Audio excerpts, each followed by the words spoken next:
दोस्तों स्वागत है आप सभी का हमारे YouTube चैनल पर एक बार फिर से। दोस्तों आज के वीडियो में हम बात करने वाले हैं UP polytechnic second semester examination 2021 वालों के लिए अप्लाइड मैकेनिक्स का मोस्ट इंपॉर्टेंट एमसीक्यू का वीडियो होने वाला है, तो आप वीडियो के एंड तक जरूर बने रहिएगा। और साथ ही साथ दोस्तों, अगर आप किसी भी प्रकार का नोटिफिकेशन पाना चाहते हैं तो आप हमारे टेलीग्राम चैनल पर ज्वाइन हो जाइए और वहाँ पर सभी प्रकार के आपके नोटिफिकेशन प्रोवाइड कराए जाते हैं। लाइक हुआ, वीडियो अपलोड करने के हुआ, या फिर कब हम लाइव आते हैं और आपको पीडीएफ डाउनलोड करना हुआ, तो उन सभी बातों को हम टेलीग्राम चैनल पर शेयर करते हैं। तो आप अगर टेलीग्राम चैनल से ज्वाइन नहीं हुए तो नीचे डिस्क्रिप्शन में लिंक दे दिया है, आप वहां से टेलीग्राम चैनल को चेकआउट कर सकते हैं। और साथ ही साथ अभी तक हमारे चैनल को सब्सक्राइब नहीं की तो चैनल को जरूर सब्सक्राइब कर लीजिए, क्योंकि इसी तरह की मोस्ट इंपॉर्टेंट इन्फॉर्मेशन वीडियो आपको मिलता रहेगा। और इसी चैनल पर आपको थर्ड सेमेस्टर की भी क्लासेस प्रोवाइड कराई जाएगी, इसलिए आप चैनल को जरूर सब्सक्राइब कर लीजिएगा। चलिए आज का हम वीडियो स्टार्ट करते हैं। तो चलिए आज का वीडियो हमारा का पहला क्वेश्चन क्या कह रहा है। अप्लाइड मैकेनिक्स का मोस्ट इंपॉर्टेंट एमसीक्यू होने वाला है, वीडियो को बिना स्किप किए आप एंड तक देखिएगा। चलिए देखते हैं आज का पहला क्वेश्चन क्या दे रखा है कि यदि किसी वस्तु का आकार बदलने पर उसका गुरुत्व केंद्र क्या होगा। यानी कोई वस्तु है, उसका आकार अगर हम चेंज कर देंगे तो उसका गुरुत्व केंद्र क्या होगा, बदलेगा या फिर अपरिवर्तित रहेगा या फिर बराबर रहेगा या फिर कुछ भी हो सकता है, क्या हो सकता है। तो राइट आंसर दोस्तों कमेंट कीजिए। जिन भी दोस्तों को किसी भी क्वेश्चन का आंसर पता हो तो और नीचे कमेंट तुरंत कर सकता है। तो देखिए क्या है इसका राइट आंसर, आप जल्दी से कमेंट कीजिए। तो इसका राइट आंसर क्या हो जाएगा, यानी किसी वस्तु को जब आकार हम चेंज कर देंगे तो उसके गुरुत्व केंद्र भी चेंज हो जाएगा। तो राइट आंसर क्या हो जाएगा, ए वाला। इसी तरह चलिए अगला क्वेश्चन देखते हैं। अगला क्वेश्चन क्या दे रखा है कि पिंड किसी भी स्थिति में उसका केंद्र क्या होगा। यानी पिंड कोई भी स्थिति में है तो उसका केंद्र क्या होगा, कम होगा, ज्यादा होगा या फिर नॉट, यानी नॉन ऑफ दिस, इनमें से कोई नहीं, क्या होगा, स्थिर रहेगा या फिर ज्यादा या कम होगा, क्या होगा दोस्तों नीचे कमेंट में जल्दी से बताइए आप सभी लोग। तो कोई भी पिंड है जिसकी स्थिति, उसका गुरुत्व केंद्र क्या होता है, वो स्थिर रहता है। यानी कोई किसी भी स्थिति में रहे लेकिन उसका केंद्र जो होता है, गुरुत्व केंद्र, वो स्थित रहता है। चलिए अगला क्वेश्चन देखते हैं इसी प्रकार। अगला क्वेश्चन दे रखा है कि किसी वस्तु का वह गुण जिसके कारण वह स्वयं अपनी स्थिति में बना रहता है, परिवर्तित नहीं होता है, वह क्या कहलाता है, किसके कारण, बल युग्म के कारण या फिर जड़त्व के कारण या फिर गुरुत्व के कारण या फिर आघूर्ण के कारण। तो क्या है राइट आंसर दोस्तों, नीचे कमेंट करते रहिएगा आप लोग। तो इसका राइट आंसर क्या है हमारा, जड़त्व। यानी जड़त्व क्या है कि कोई भी वस्तु अपने अपने उसी स्थिति में बना रहता है कि जब तक उस पर कोई बाह्य बल नहीं कार्य करता है, तो अपनी प्रारंभिक स्थिति में ही बना रहता है, चाहे वो गति की अवस्था में हो या फिर अपने विरामावस्था में हो। चलिए इसी तरह अगला क्वेश्चन देखते हैं। आपको समझ में आ गया जड़त्व का नियम क्या है दोस्तों, नीचे कमेंट कर दीजिएगा आप लोग। चलिए अगला क्वेश्चन देखते हैं। क्या वह बिंदु जहां किसी क्षेत्रफल का संपूर्ण प्रभाव केंद्रित होता है उसे क्या कहते हैं, क्षेत्रफल बिंदु कहते हैं, केंद्रक या फिर संतुलन या फिर नॉन ऑफ दीज, क्या कहते हैं दोस्तों, क्षेत्रफल बिंदु कहते हैं, केंद्रक या फिर संतुलन। वह बिंदु जहां पर किसी क्षेत्रफल का संपूर्ण प्रभाव केंद्रित होता है उसे कहते हैं क्या, क्षेत्रफल बिंदु। तो राइट आंसर क्या हो जाएगा, फर्स्ट वाला क्षेत्रफल बिंदु। चलिए अगला क्वेश्चन देखते हैं। तो अगला क्वेश्चन दे रखा है, क्या बल युग्म का आघूर्ण सदैव कैसा रहता है, स्थिर रहता है या फिर गतिमान रहता है, ए और सी दोनों रहता है या फिर नॉट, ये नॉन ऑफ दीज रहता है, क्या होता है, बल युग्म का आघूर्ण सदैव कैसा रहता है दोस्तों। तो राइट आंसर दोस्तों नीचे कमेंट कीजिए। तो इसका राइट आंसर क्या हो जाएगा, बल युग्म का जो आघूर्ण होता है वो हमेशा स्थिर रहता है। राइट आंसर हो जाए ए वाला। अब अगला क्वेश्चन देखते हैं।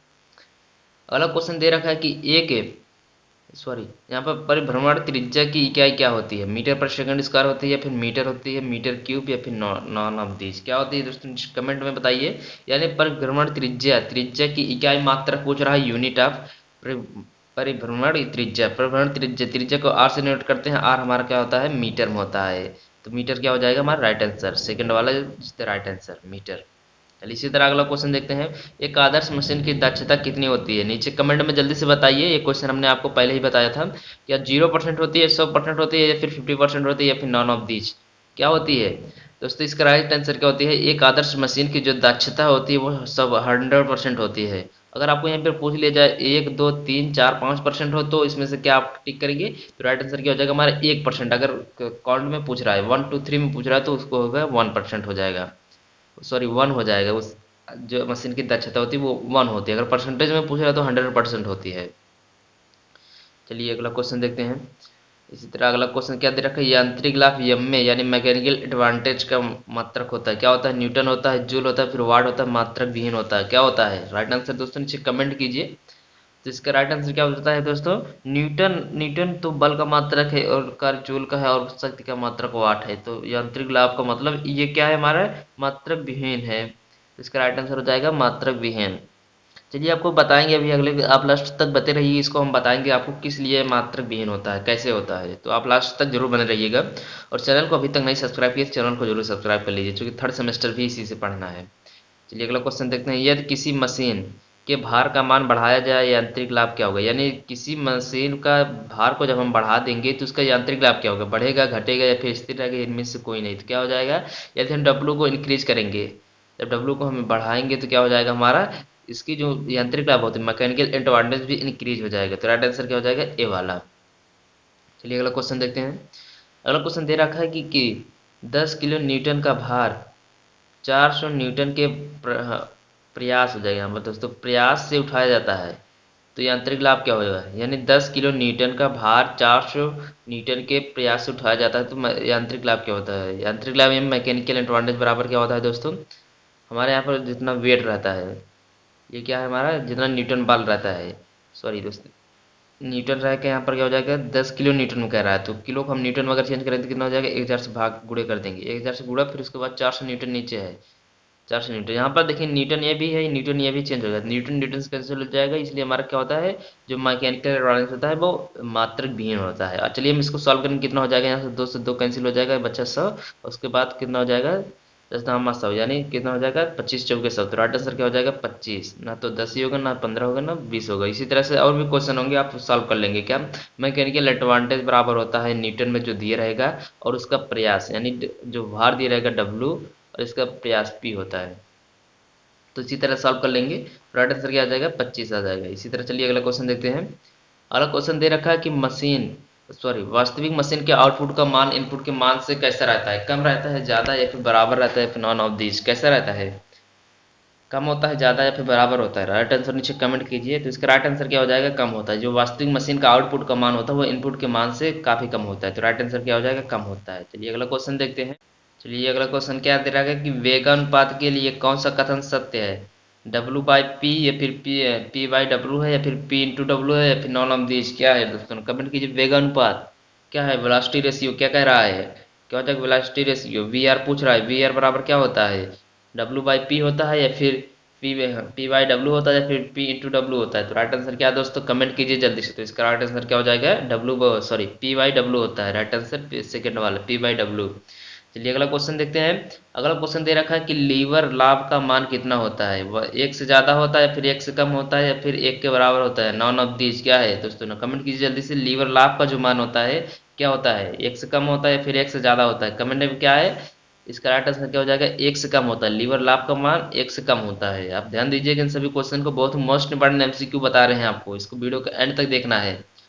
देखिए क्या कह रहा है अगला क्वेश्चन कि यदि चल घिरनियों का भार बढ़ा दिया जाए तो यांत्रिक लाभ क्या होगा। यानी चल घिरनी का जब भार बढ़ा दिया जाएगा तो क्या होगा, बढ़ जाएगा, घट जाएगा, स्थिर रहेगा, या फिर इनमें से कोई नहीं। यदि चल घिरनी के जो भार होता है अगर उसका हम इंक्रीज करेंगे तो यांत्रिक लाभ भी हमारा इंक्रीज कर जाएगा, तो क्या हो जाएगा, बढ़ जाएगा। राइट आंसर ए वाला हो जाएगा।